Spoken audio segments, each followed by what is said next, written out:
I'd like to once again greet everybody in the room and out on the internet. We appreciate being able to share this time with you. It was a hectic week for me. I made my annual trek to Cincinnati on Thursday to teach a class at Ambassador Bible Center. They have a class called Comparative Religion, in which they go through all of the, all is an all-inclusive word, but let's say the majority of the major religions, both Christian and Eastern religions, and do a comparative study.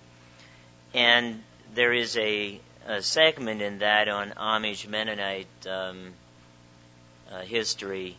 So I've been going down there. Actually, I think I've gone every year since ABC began to teach on that. And one of the things that I mentioned in the 2-hour class, the second half, what I covered was, what is an Amish wedding like? How is it done? What are the particulars? Aside from food, which any of you that have been to an Amish wedding knows that there is an overabundance of food. And actually down in our area, people that are not Amish look forward to an Amish neighbor getting married so that they will get an invitation to partake of all the food. But another thing that is part and parcel of the ceremony is, and that's how this ties into what we're about to do, is a review of the biblical narrative. In the ceremony that goes from 8:30 in the morning until high noon, there is a sermonette that's typically 20 to 30 minutes long, and then a sermon that is much longer. They cover the biblical narrative beginning with creation, in the case of the sermonette, through the Noachian flood. The actual ceremony then picks up with the story of Abraham and goes forward through the Egyptian captivity, the Exodus, into and through the period of Judges, and then the wedding ceremony itself revolves around the apocryphal book of Tobit. And, there are scripture readings out of the New Testament as well.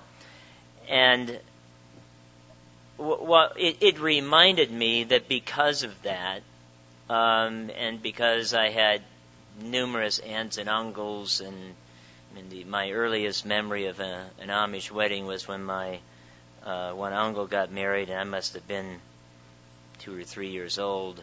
But let's just say I went to many of these weddings over the years, and while you sat there on hard benches and endured the time, and I won't tell you about some of the entertainment that young Amish boys invent in order to, make the time go by, because this can be rather interesting or boring depending on the speaker, who either chooses to make it mundane or interesting, depending on, it's a personality issue. But here's what it left me with. It left me, and I never really thought about this. It was just part of my upbringing. It left me with a pretty clear timeline, if you will, of the biblical narrative, because you would get it delivered to you in chronological form, in narrative form. There are other times throughout the year that this is done. One is at communion services, which is held twice a year.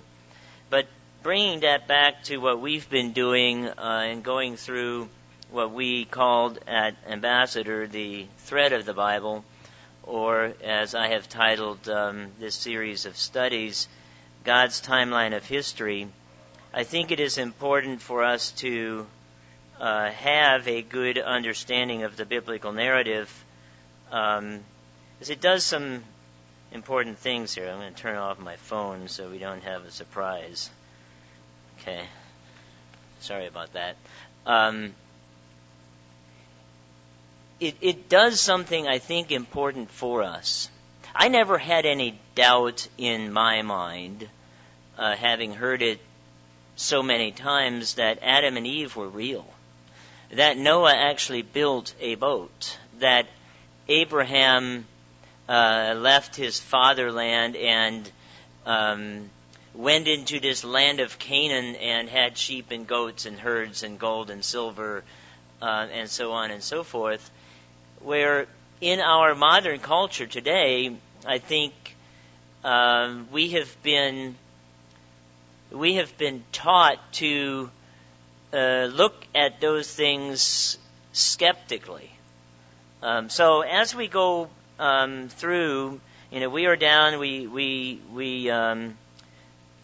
concluded the last time with the Abrahamic promises and his departure from his fatherland in Genesis chapter 12, and I'd like to pick up the study today in what is called the fourth administration, or number 25 on your outline, and begin with the covenant of circumcision.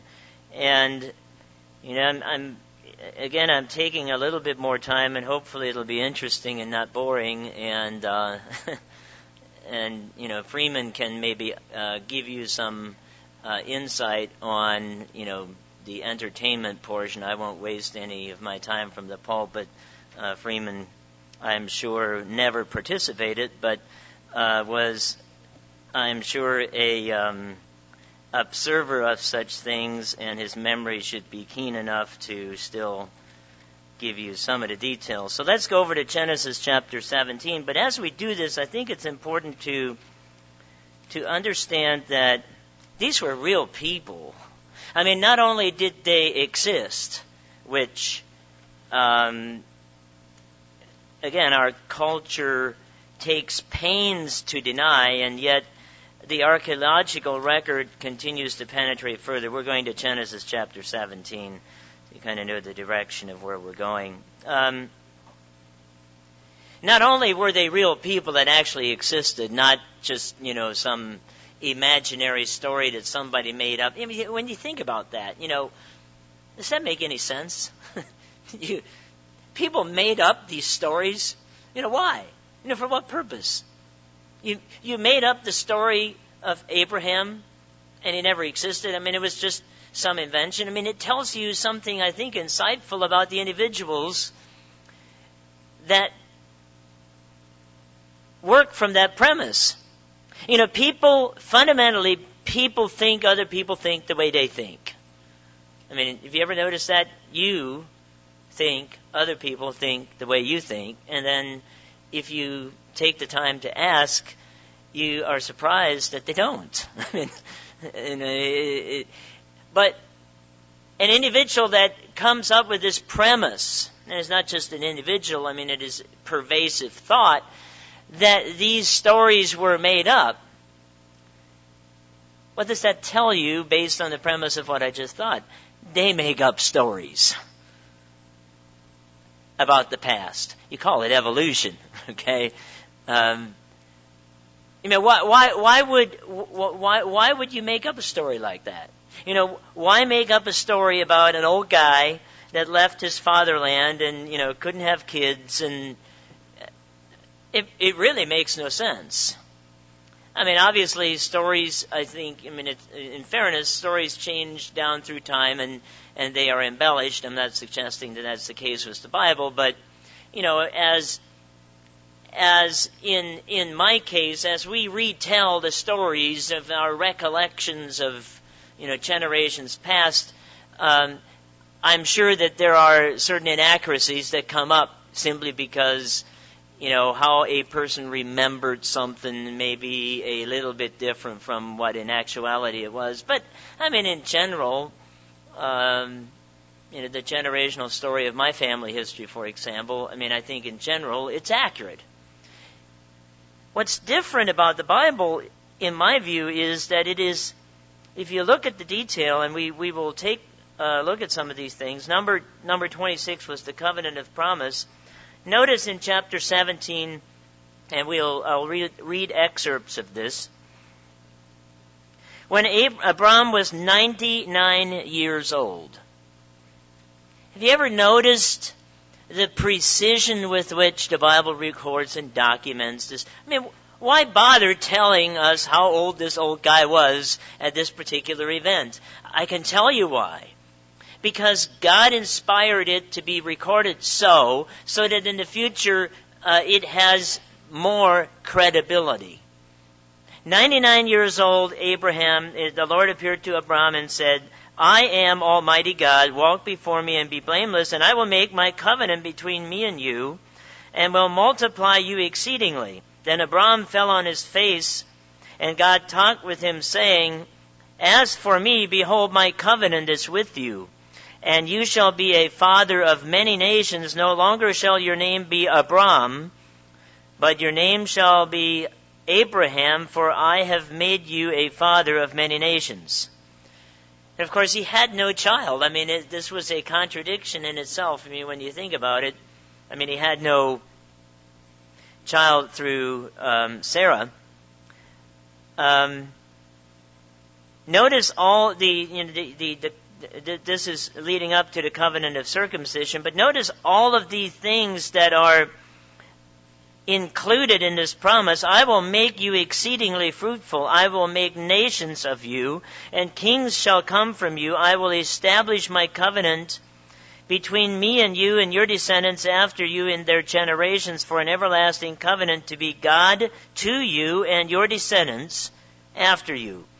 Also I give to you and your descendants after you the land in which you are a stranger, all the land of Canaan, an everlasting possession, and I will be their God. Coming from God, this is a powerful promise, extending to our time.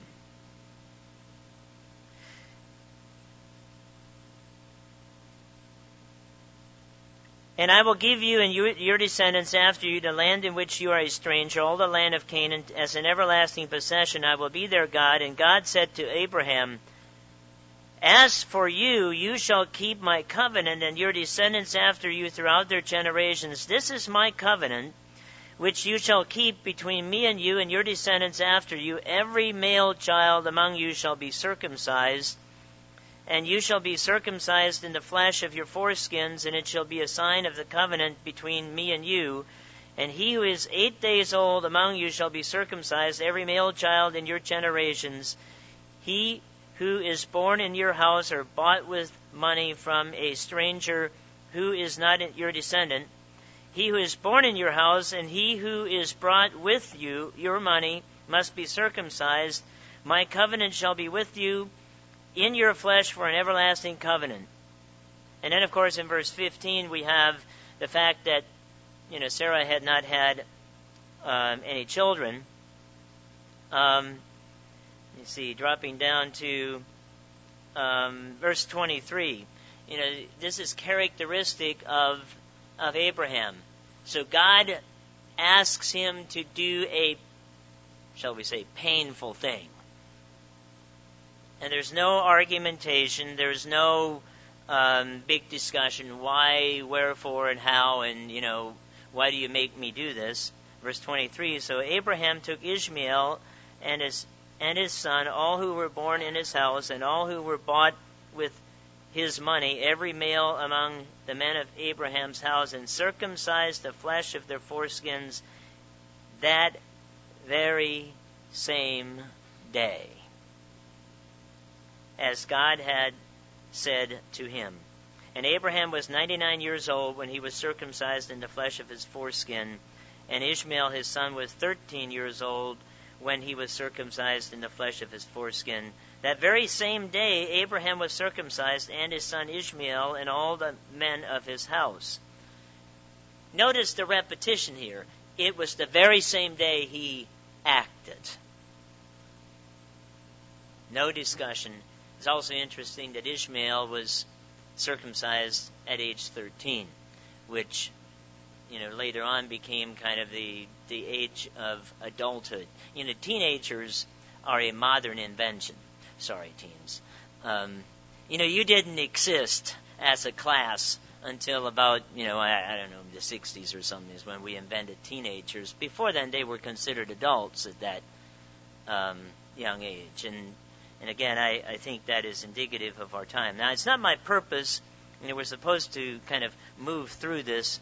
It's not my purpose to go into, all the differences between the Old and the New Covenant and circumcision and not uncircumcision.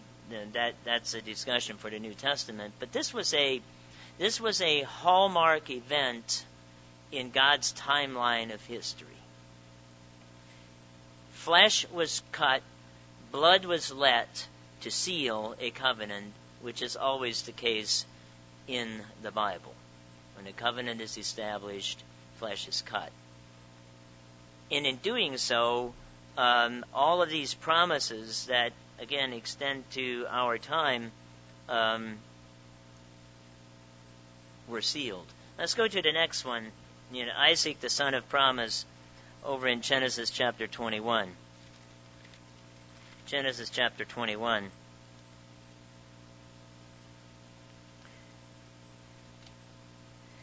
Verses 1 through 6.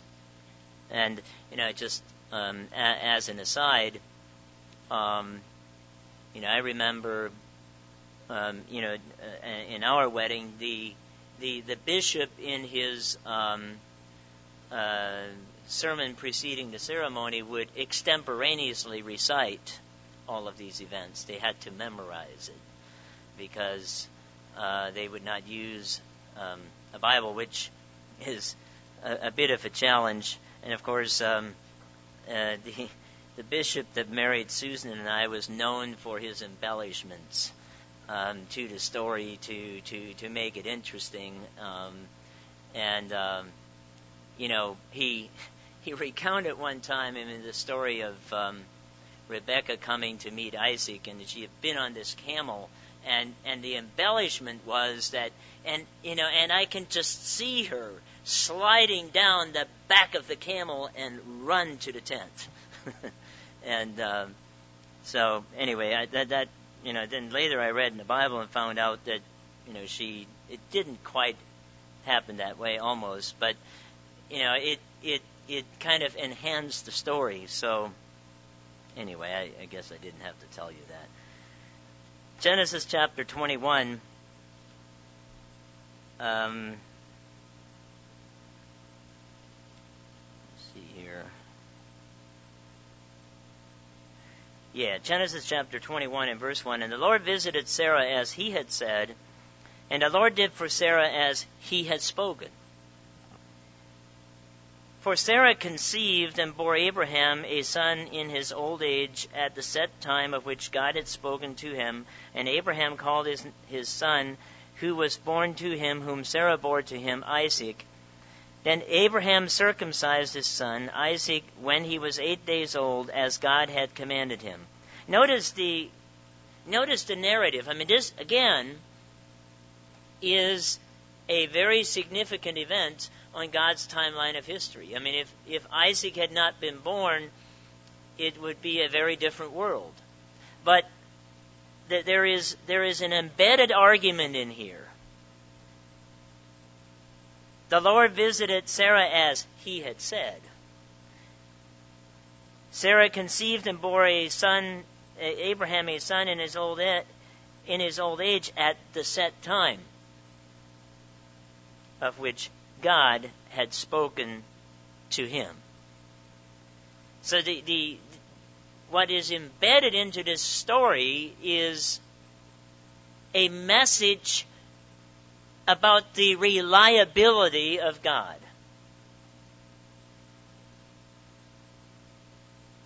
And notice something else that's interesting. They could still do math back then because it says that Abraham was 100 years old.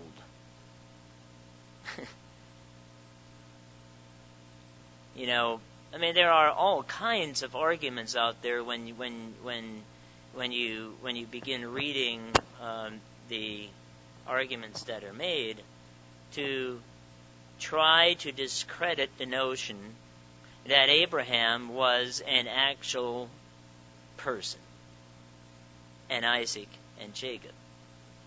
I consider it a blessing to have never doubted that. To me, that was something that I just accepted to be true. And I feel like it's been a benefit. Now that, of course, makes me a intellectually challenged pastor. Naive. That would be the word in our culture. I don't think it's naive at all. I think it is actually rather enlightening to have confidence that this is true. Genesis chapter 26. Here you had the appearance of God to Isaac in verse 2. And the Lord appeared to him and said, "Do not go down to Egypt. Dwell in the land which I shall tell you." Now this is in contrast to what we will read later, where God told Jacob to go down to Egypt. The thing that is consistent in these three generations, Abraham, Isaac, Jacob, is that when God spoke, they obeyed. "Sojourn in this land, and I will be with you and bless you, for to you and your descendants I give all these lands, and I will perform the oath which I swore to Abraham your father, and I will make your descendants multiply as the stars of heaven. I will give to your descendants all these lands, and in your seed all the nations of the earth shall be blessed." Because Abraham obeyed my voice and kept my charge, my commandments, my statutes, and my laws. And that's a generational heritage, isn't it? All these things God now would do because Abraham obeyed. And, and as things progress, there are elements of the promise that become unconditional, that are no longer reliant upon the behavior of subsequent generations. Rather, it becomes an issue of God's agreement with Abraham to deliver on his promise to Abraham, and he did, and he has, and I believe that you and I are the recipients of that very promise. Because ultimately it extended, as if we get that far, as we find in Genesis chapter 49, when Jacob, Isaac's son, prophesied on what would occur in the latter days. So, in verse 6, Isaac dwelled in Gerar. Now, we'll jump forward to Genesis 28 to look at the promises given to Jacob. Genesis chapter 28. And again, I'm skipping across a lot of details. I suppose you could make an entire study just of Abraham, Isaac, and Jacob. That would be, if you wanted to go into all the details of what happened. And what I find is, if you study the problems, challenges, and the feats and failures of those three generations, there is a lot to be learned. Genesis chapter 28. I'm in Exodus, that's why it didn't look right. How did I jump forward that far? Genesis chapter 28. in verse 10. Now Jacob went out from Beersheba. What I've skipped over, and I'll just mention it so you get the context. Jacob was ever ambitious, and he had an enterprising mom that put him up to it, and he actually lied in order to receive the birthright that was due him. And that caused a rift between him and his brother, and he had to leave. So he fled, and he went out from Beersheba and went toward Haran. So he came to a certain place and stayed there all night. And because the sun had set, and he took one of the stones of that place and put it at his head, and he lay down in that place to sleep. Then he dreamed, and behold, a ladder was set up on earth, and its top reached to heaven, and there the angels of God were ascending and descending on it. And behold, the Lord stood above it and said, I am the Lord God of Abraham your father, and the God of Isaac. The land on which you lie I will give to you and your descendants. Now, there are those people that have reasons to deny this. And if you look at the eternal conflict in the Middle East, this is, it is not a conflict between a couple peoples. It is a conflict between God and certain peoples. And the question is whether or not God will orchestrate world events in such a way that he delivers on his promise, or whether by denying the existence of Abraham, Isaac, and Jacob, and the Jews in Jerusalem, we can somehow make this all go away. I know which side I'm going to wager if I would wager. It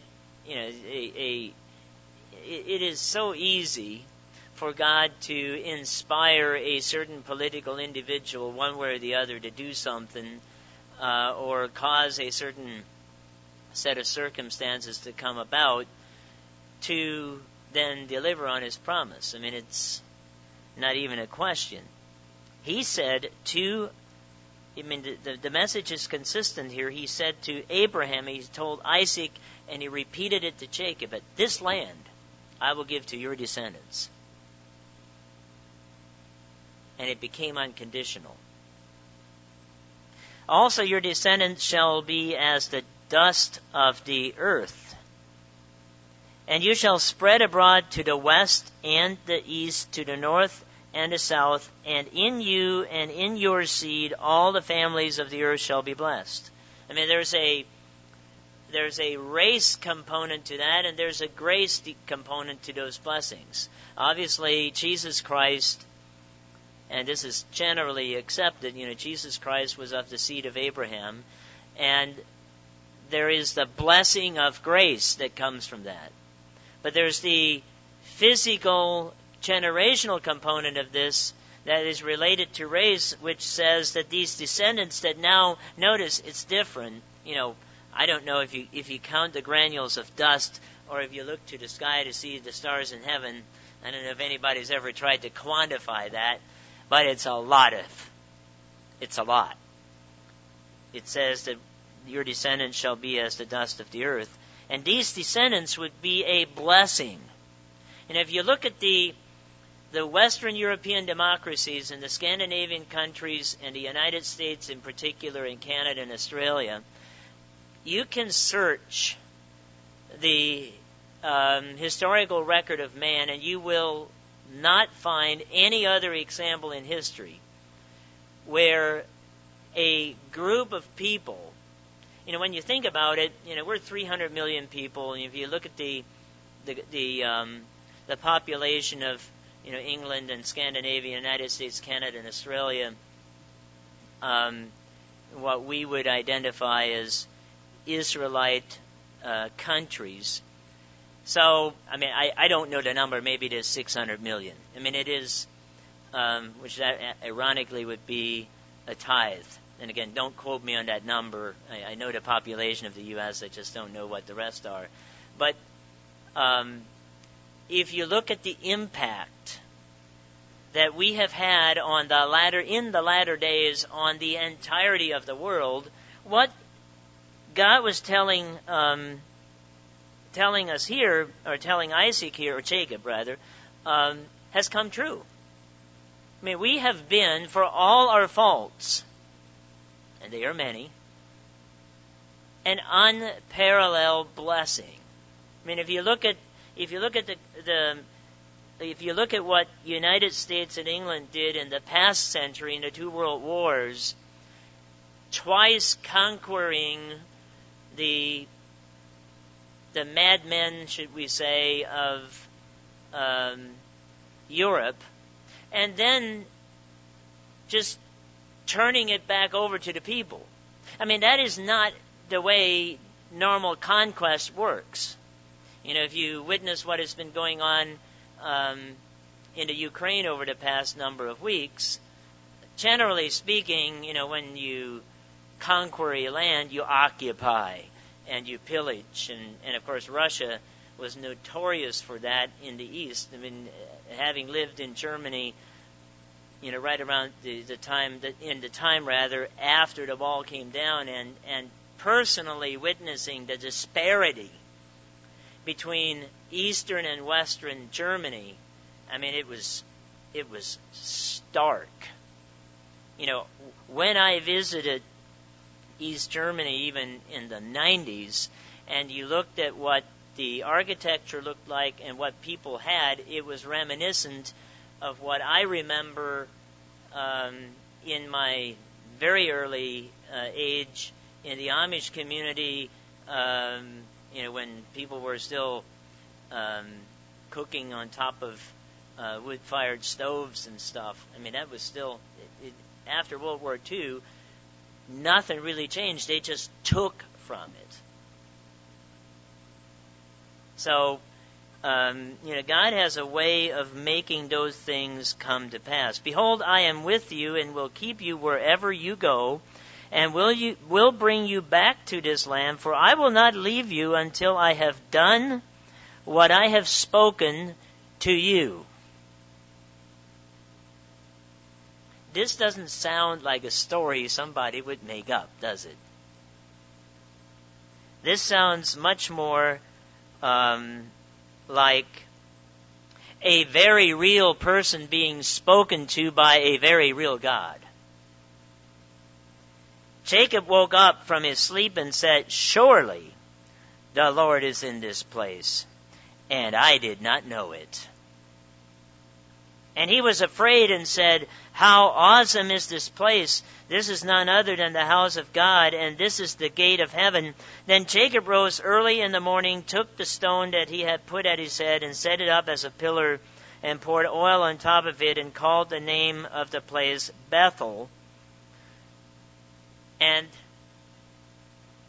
that location still exists today.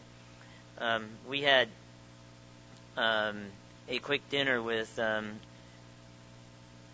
Randy and Linda Stiver before we came back Thursday evening. And by the way, they apologized for all the snow that they inflicted upon all of you. So I said, well, maybe we invite you in the summer. And I said, well, maybe we shouldn't. Maybe you'll bring a tornado or something. But they did send their greetings. I was going to say something about what he said, and I don't remember what it is now. Genesis chapter 30. Then we have the 12 sons of Jacob. You know, Jacob meets Rachel and gets Leah instead, and then you know they, you know, again, if this were a made-up story about, you know, patriarchs of old, that wouldn't you have rather made it up and made them and turned them into saints? I mean, just kind of polished them off. You know, Jacob, I mean, he had a real problem. I mean, first of all, you know, he was reaping what he had sown earlier. You sow deception, you reap deception. So, you know, he had labored for 7 years and finally thought that, he was getting his lovely wife, and woke up the next morning to find out it was somebody else. Oh, wow. I guess that would have been quite a trip. So he got the other woman, so he has two, and then they embraced the culture of the day, and he got two bonuses as well, and the handmaidens. Now, I'm sure some young guys are thinking, well, this isn't so bad, until you look at the practicality of trying to make this whole thing work. But again, we're going to jump over that. You might just, maybe I'd said enough about it, you'll sit down and read it tonight.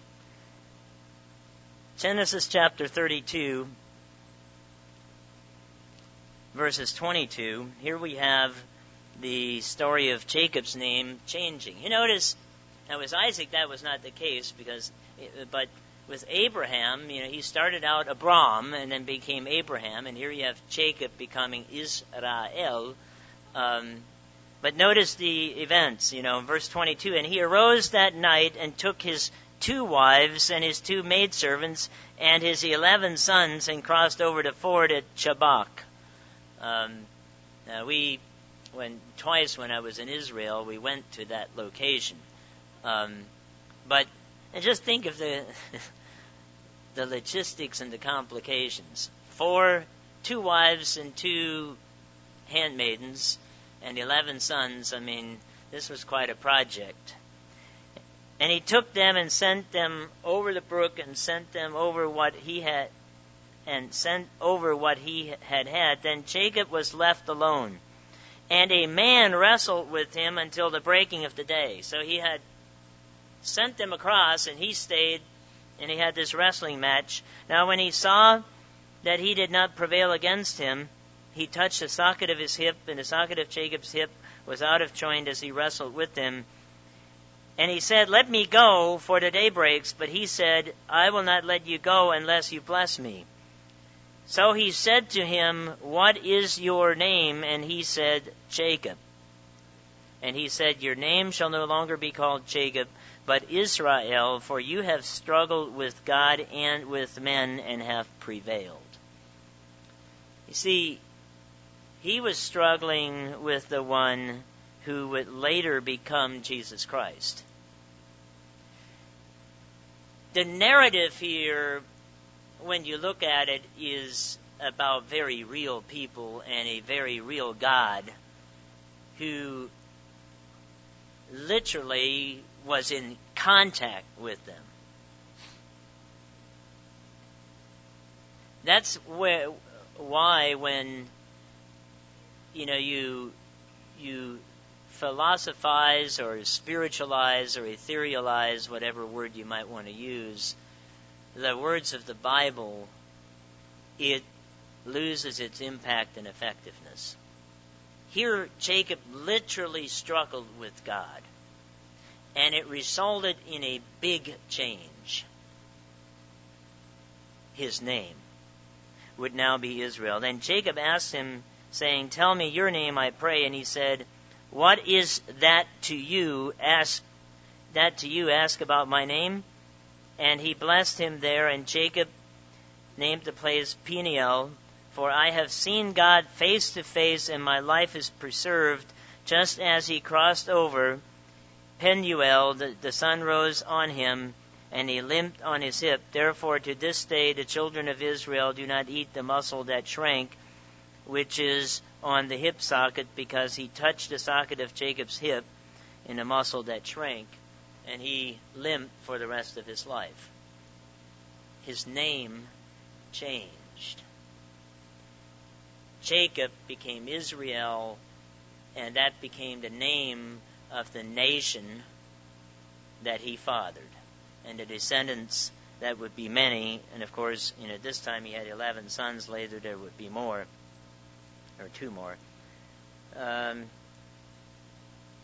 let's go to number 32, and again, we kind of jump across some things, but Let's take a look at Joseph being sold into slavery. Genesis chapter 37. See what you have Joseph dreaming of greatness, and you have sibling rivalry, and they get jealous of what might be, and you look at it, and they felt threatened by him. People react in that kind of way when they are insecure and feel threatened. Verse 12, then his brothers went to feed their father's flocks in Shechem. And Israel said to Joseph, are not your brothers feeding the flock in Shechem? Come, I will send you to them. So he said to them, here I am. And he said to him, please go see if it is well with your brothers and well with the flocks, and bring back word to me. So he sent him out of the valley of Hebron, and he went to Shechem. Now a certain man found him there, and he was wandering in the field, and the man asked him, saying, what are you seeking? And he said, I'm seeking my brothers. Please tell me where they are feeding their flocks. And the man said, they have departed from here, for I heard them say, let us go to Dothan. So Joseph went after his brothers. Now when they saw him afar off, even before he came near to them, they conspired against him to kill him. Notice what they said. Look, this dreamer is coming. Come therefore, let us now kill him and cast him into some pit, and we shall say, some wild beast has devoured him, and we shall see what will become of his dreams. They were insecure, so they conspired to get rid of him. But when Reuben heard it, and he delivered him out of their hands and said, let us not kill him. And Reuben said to them, shed no blood, but cast him into this pit which is in the wilderness, and do not lay a hand on him, that he might deliver him out of their hands and bring him back to his father. So Reuben is trying to mitigate the problem and said, hey, come on, let's throw him in a pit. And his purpose was that, you get all the brothers out of there, and then he'd come and pull him back out. Well, Reuben was the firstborn, and he should have been a little bit more, taken that responsibility more seriously, and not played politics. So it came to pass, when Joseph had come to his brothers, that they stripped Joseph of his tunic, the tunic of many colors that was on him. Then they took him and cast him into a pit, and the pit was empty, there was no water in it. And they sat down to eat a meal. Then they lifted their eyes and looked, and there was a company of Ishmaelites coming from Gilead with their camels, bearing spices, balm, myrrh, on their way to carry them down to Egypt. Then we come up with a brilliant idea. So Judah said to his brothers, what profit is there if we kill our brother and conceal his blood? Come on, let's make some money here. The Jewish tendency toward making money is a generational genetic trait, isn't it? It was Judah that came up with the notion, why, let's not kill him. We can get some money. Come and let us sell him to the Ishmaelites, and let not our hand be upon him, for he is our brother and our flesh. Let's not be guilty of murder. It's much better that we engage in slave trade here. And his brothers listened. Sure. Then the Midianite traders passed by, so the brothers pulled Joseph up and lifted him out of the pit and sold him to the Ishmaelites for 20 shekels of silver, and he took Joseph to Egypt. He was sold into slavery. Now, Joseph, if you look at the story here, Joseph is a story in itself. He was sold into slavery out of spite of his brothers, and then he had an opportunity to work for a very high-ranking official in Egypt, and then he got thrown into prison out of no fault of his own. And what I find amazing in that story is that every time when you read this, and the Lord was with Joseph, this is kind of like, with friends like these, with friends like this, who needs enemies? With a God like this, who needs him? And the Lord was with Joseph, and the Lord was with Joseph. You see that again and again. Of course, God had a purpose, but I think there was also a maturing process. Joseph had to be this before he could become the ruler and be tempered so that he was able to do what God intended for him to do. And of course, the story of Joseph's brothers coming to Egypt and begging and falling down before him. And the words of the dream came true, didn't they? The prophecy was true. We go over to Genesis chapter 46.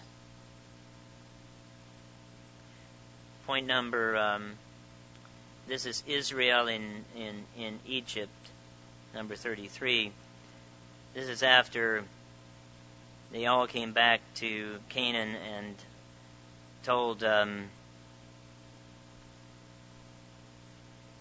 Israel or Jacob the truth that Joseph was still alive.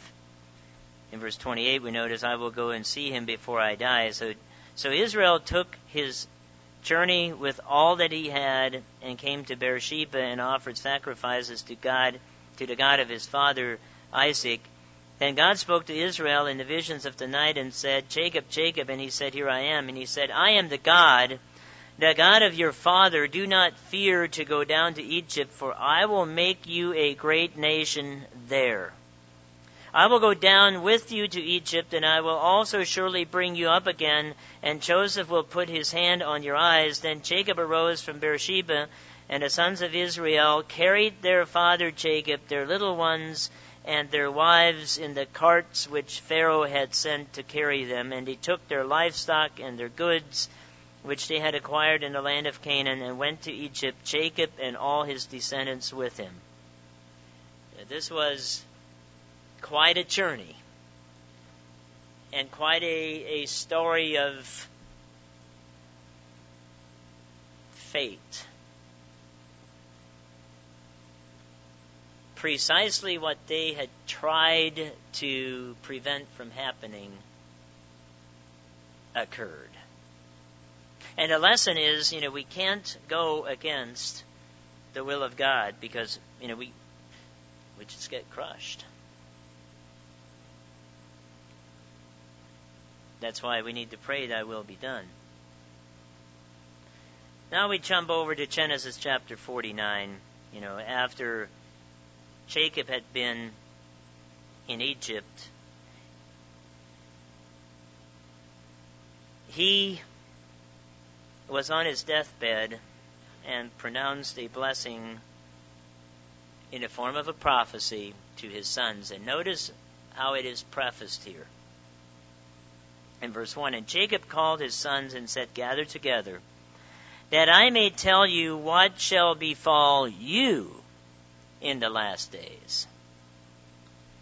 So that projects way forward to our time, the last days.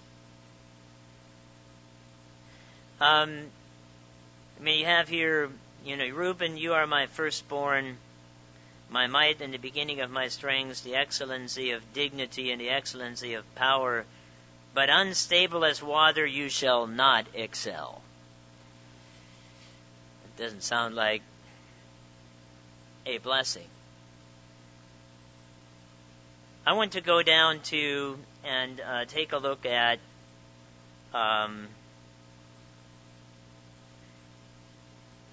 Joseph's blessing in verse 22. And we'll read this, and then I want to go to 1 Chronicles, because here in this passage of Scripture is where there was a distinction made between the birthright and the scepter. Up until that time, both of those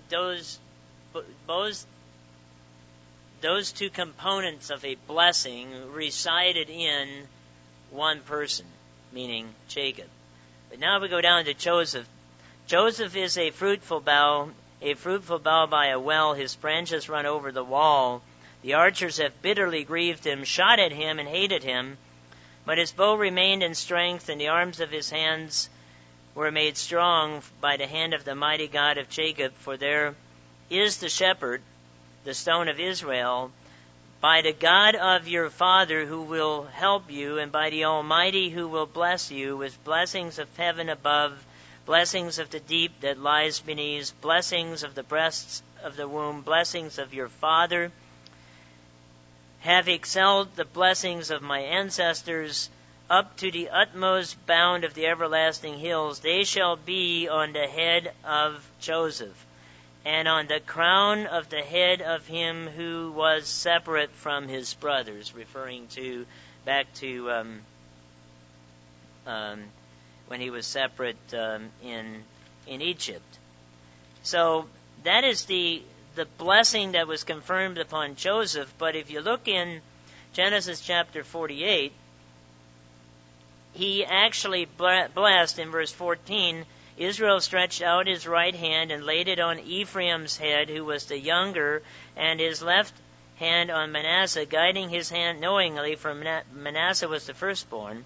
And he blessed Joseph and said, God, before whom my fathers Abraham and Isaac walked, the God who has fed me all my life long to this day, the angel who has redeemed me from evil, bless the lads. Let my name be named upon them, and the name of my fathers Abraham and Isaac, and let them grow into a multitude in the midst of the earth. Now when Joseph saw his father had laid his right hand on the head of Ephraim, it displeased him, so he took hold of his father's hand to remove it from Abraham's head to Manasseh's. And Joseph said to his father, Not so, my father, for this one is the firstborn. Put your right hand on him. But his father refused and said, I know, my son, I know. He also shall become a people, and he shall be great. But truly the younger brother shall be greater than he, and his descendants shall become a multitude of nations. So he blessed them that day, saying, By you Israel will bless, saying, May God make you as Ephraim and Manasseh. And thus he said, Ephraim before Manasseh. So Ephraim and Manasseh became, even though they were the grandchildren of Israel, the grandsons rather of Israel, they became named among the 12. Of course, Levi was the 13th son. Now let's go over to 1 Chronicles chapter 5.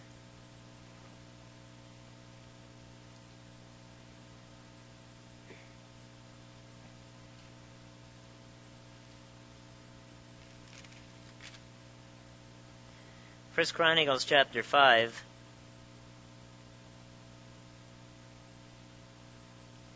Verse 1 and 2, Now the sons of Reuben, the firstborn of Israel, he was indeed the firstborn, but because he defiled his father's bed, his birthright was given to the sons of Joseph, the son of Israel, so that the genealogy is not listed according to the birthright.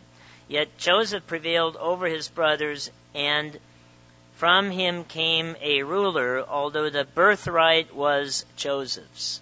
So here we have the definitive statement that Joseph was to become the recipient of the birthright blessing. Now let's go back to Genesis chapter 49. Genesis chapter 49 in verse 8. Judah, you are he whom your brothers shall praise. Your hand shall be on the neck of your enemies. Your father's children shall bow down before you. Judah is a lion's whelp. For the prey, my son, you have gone up. He bows down, he lies down as a lion, and as a lion who shall rouse him. The scepter shall not depart from Judah, nor a lawgiver from between his feet until Shiloh comes. So all the way up until Shiloh comes, meaning the return of Jesus Christ, the scepter was given to Judah. And that is, we can expand that into a lengthy discussion. So let's stop there today. Our time is up. And then when we commence again, we will take a look at Israel and slavery in Egypt and Moses' birth.